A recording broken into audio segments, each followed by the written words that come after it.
A 1969 Midget. I thought that it would fit the 1971. It actually came off of the steering column I bought that was for 1969.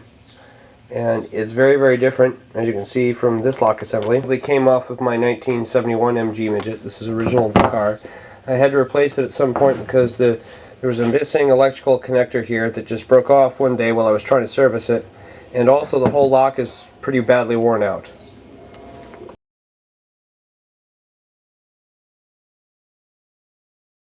I'm now going to show you some of the chief differences between a 1969 steering column and a 1970 steering column.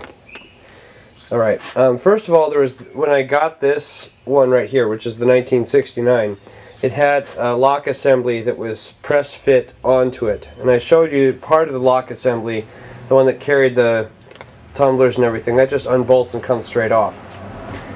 But if we turn it, and then it looks like it would be the same. You've got the same slot inside both of them. If I turn this over, you'll be able to see it better. For a steering column lock to fit in place, I think it was possible for both to be fitted with a steering column lock. Then when we flip these over,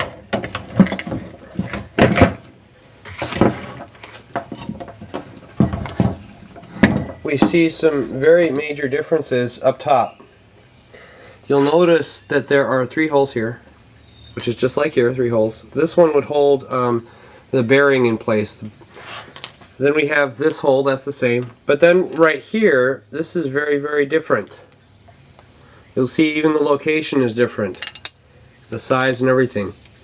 This hole is what the ignition, the top half of the ignition lock goes into. It locks the steering column and everything. So I would have to seriously modify this to get that to work. Which wouldn't be that much of a problem, except that the other difference is up here. If you look over at these splines, the 1969 splines are much smaller than the 1970 splines. If you don't believe me, I can put I'm going to just show you by putting the steering wheel on. Okay, so here is my steering wheel. And I'm going to put it on the 1969 steering column. And you'll notice it doesn't fit very well at all. It just sort of wobbles around. You can't even bolt it down. Okay, now it's going on the 1971. One off of my car. Let me get this one moment. I'm going to fit it back to the steering column it came off of. And you'll notice that, let's see, once we get the splines meshed up right, yeah, it doesn't even go on all the way because it's the perfect fit. Yeah, see, now we've got it on, and there's no wobble, no wiggle, nothing.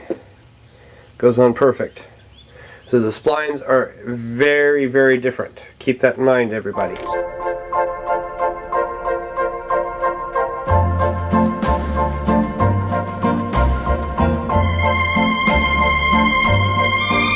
The thing I'm going to test is to see, okay, this is the nut that came off of this steering column with the steering wheel.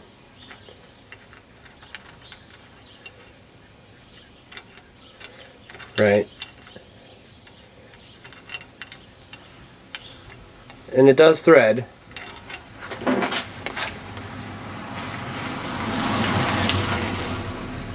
And it seems like it's exactly the same size on the 1969 model. So using the steering column nut alone is not enough. You have to check the size of the splines, which makes it really difficult for me now because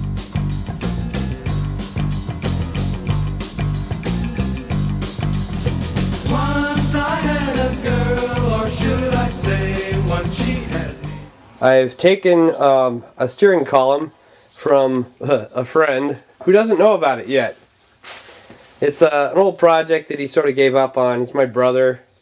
And I was thinking of borrowing it, but the real trick is, will my steering wheel fit on this? I'm guessing that the best bet would be to just leave the whole thing in one piece because he kind of likes it as a work of art.